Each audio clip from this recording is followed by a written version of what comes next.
Today I'm going to be showing you how to cook the most perfect bacon you've ever had in your life. Normally I like to pre-oil the pan, but I don't have any oil today, so I'm just going to make it without it.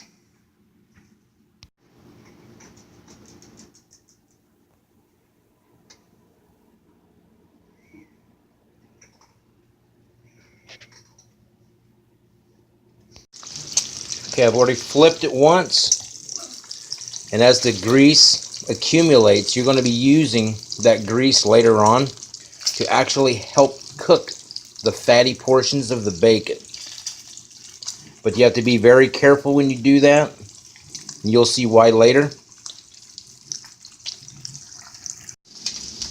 This is where it gets a little dangerous. You have to tilt the pan so that all the oil pools, and then using a fork you push the fatty part of the bacon, and it kind of acts like a deep fat fryer. That way it cooks the fatty part without overcooking the regular parts of the bacon.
Perfectly cooked bacon every time.